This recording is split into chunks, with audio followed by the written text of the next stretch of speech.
তৃতীয় শ্রেণী অধ্যায় ৭। তৃতীয় শ্রেণী অধ্যায় ৭। এক নম্বরে কি বলছে? এক নম্বরে বলছে যে ২টি প্যাকেটে প্রত্যেকটিতে 10টি করে কলম আছে এবং ৫ জন শিক্ষার্থীর মধ্যে সমান ভাগ করে দিলে প্রত্যেকে কয়টা করে হবে? সমাধান হলো ক, অ্যান্সার হলো ক। প্যাকেট গুণ কলম ভাগ শিক্ষার্থী। প্যাকেট আছে ২টা, কলম আছে 10টা করে, ৫ জন শিক্ষার্থী তাহলে 20টা কলম, ৫ জন শিক্ষার্থী 4টা, প্রত্যেকে 4টা করে দেবে। ২ নম্বরে এখন ১ ২ ৩ ৪ ৫ ৬ ৭ ৮ মানে ৭ গুণ ৮ এইভাবে না লিখে এটা এইভাবেও লেখা যায়। এটা হলো কয় নম্বর? গ। এবার আছে ৩ নম্বরে কি বলছে? ৩০ জন শিক্ষার্থী প্রত্যেকের নিকট থেকে ৮ টাকা সংগ্রহ করা হলো। মোট টাকা ২ জন বন্ধুকে খাতা কেনার জন্য সমানভাগে ভাগ করতে হবে। প্রত্যেকে কত টাকা করে? তাহলে কতজন? ৩০ জন শিক্ষার্থী কয় টাকা নিছে? ৮ টাকা করে। তাহলে কত টাকা হয়েছে? ২৪০ টাকা। ভাগ করছে কয়জনকে? ২ জনকে। তাহলে পাইছে ১২০ টাকা। উত্তর হলো খ, ১২০ টাকা। তারপর কি বলছে? ৪ নম্বরে কি বলছে? ৪ নম্বরে বলছে ময়না একদিনের ৮ ভাগের ২ ভাগ সময় পড়াশোনা করে। সে সারাদিনে কয় ঘন্টা পড়ে? তাহলে আমরা জানি একদিন সমান ২৪ ঘন্টা। ২৪ ঘন্টা যদি ৮ দিয়ে ভাগ হয় তাহলে হয় ৩ ঘন্টা। বলছে কি এবার যেহেতু ৩ ঘন্টা ২ ভাগ, ৮ ভাগের ২ ভাগ সময় তার মানে ৩ দুগুণে ৬ ঘন্টা। এটা উত্তর গ, ৬ ঘন্টা পড়াশোনা করে। Thank you. তৃতীয় শ্রেণী অধ্যায় ৭। ২ নম্বরের ১ কি বলছে? একই সংখ্যা বারবার যোগ করাকে কি বলে? গুণ বলে। ২ নম্বরে কি বলছে? ৪ যোগ ৪ যোগ ৪ কয়বার? ১ ২ ৩ ৪ ৫ বার। কে গুণ আকারে প্রকাশ করাকে কি বলে? ৪ গুণ ৫ সমান ২০। ৩ নাম্বার কি বলছে? একই সংখ্যাকে বারবার বিয়োগ করাকে কি বলে? ভাগ বলে। তারপর ৪ নম্বরে কি বলছে? ১৩৬ থেকে কতবার ৪ বিয়োগ দেওয়া যাবে? তাহলে ১৩৬ ভাগ ৪ যদি দেওয়া হয় তাহলে ১৩৬ কে যদি ৪ দিয়ে ভাগ করি তাহলে আসবে ৩ চারা ১২। এটা থাকবে ১ ৬ ৪ চারা সরি এটা ৩ ৪ মানে ১৬ তাহলে ৩৪ বার ৩৪ বার ৪ করে বিয়োগ দিয়েছে। ৫ নম্বরে কি বলছে?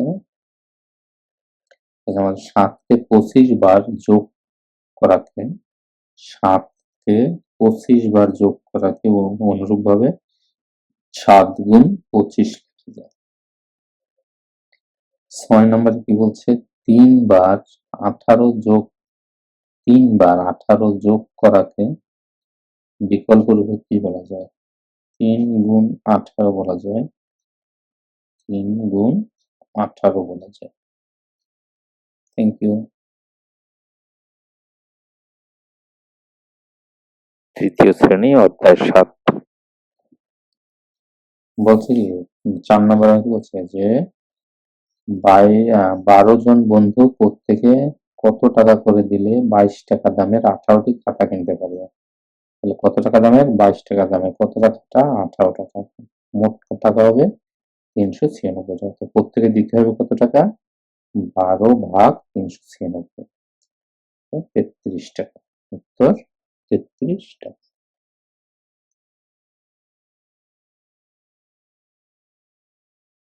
তৃতীয় শ্রেণী অধ্যায় ৭। বলছে কি ৫ নম্বরে কি বলছে যে ৫০০ টাকার ৩টি নোট ১৫ জনের মধ্যে সমান ভাগ করে দিলে প্রত্যেকে কত টাকা পেল? ৫০০ টাকার ৩টি নোট সমান সমান ১৫০০ টাকা। কত জনের মধ্যে ভাগ করতে হবে? ১৫ জনের ভিতরে। তাহলে ১৫০০ ভাগ 15, প্রত্যেকে পাবে 100 টাকা করে।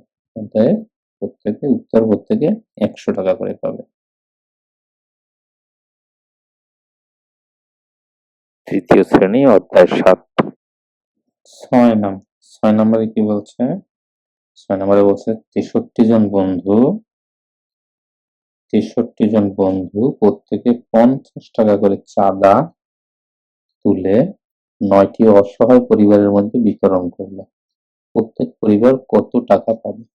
63 জন বন্ধু, অর্থাৎ 63 জন বন্ধু 50 টাকা করে দিলে কত টাকা হবে? 63 গুণ 50 সমান 3150 টাকা। ঠিক আছে? তাহলে ভাগ করতে হবে, কয়টা পরিবারের মধ্যে ভাগ করতে হবে? 9টি। অতএব 3150 ভাগ 9 কত হয়? 3 9 27। 27 হাতে থাকে 4 হয় 5, 5 9 45, 450। অতএব প্রত্যেক পরিবার 350 টাকা পাবে। Thank you. তৃতীয় শ্রেণী অধ্যায় 7। নাম্বার 7 নম্বর কি বলছে? হেলেন একটি 104 মিটার লম্বা ফিতার 13 ভাগের 5 ভাগ ছোট ভাই রিফাতকে দিল। তাহলে রিফাত কত মিটার পেল? তাহলে কত ভাগের? 104 মিটারের 13 ভাগের 1 ভাগ। 13 ভাগের 1 ভাগ কত তাহলে? তাহলে আমরা 13 ভাগের 1 ভাগ যদি বের করি তাহলে 104 ভাগ 13 কত? 8। 104। তাহলে প্রত্যেক ভাগ কত?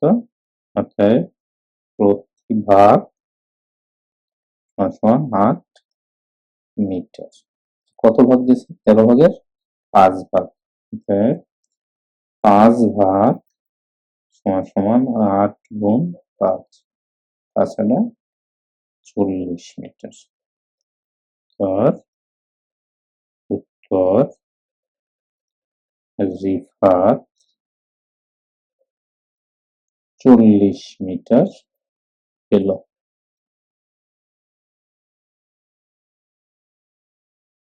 তৃতীয় শ্রেণী অধ্যায় 7। নাম্বার 8, 99 টাকার 9 ভাগের 4 ভাগ কত টাকা?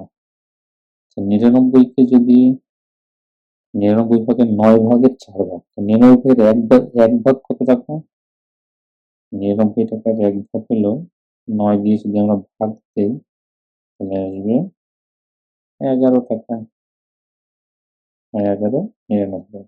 তাহলে অতএব 1 ভাগ সমান 11। অতএব 4 ভাগ সমান 11 গুণ 4 সমান 44 টাকা। উত্তর 44 টাকা। Thank you.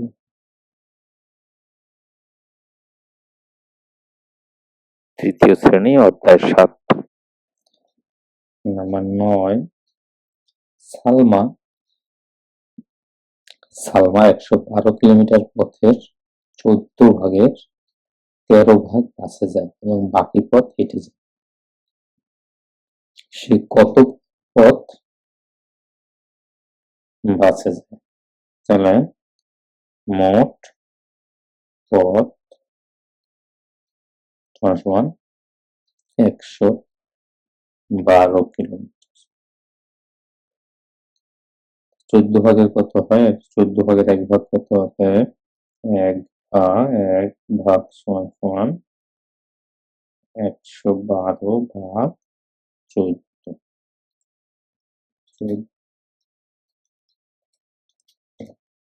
এখন 8 কিলোমিটার। 8 112। সে কত পথ সে মোট বাসে যায় কত?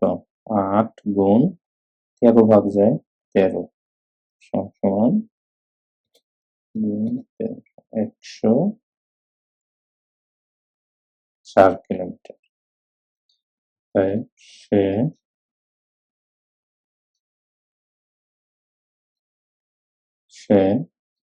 মোট বাসে যায় 104 কিলোমিটার। ঠিক আছে, থ্যাংক ইউ।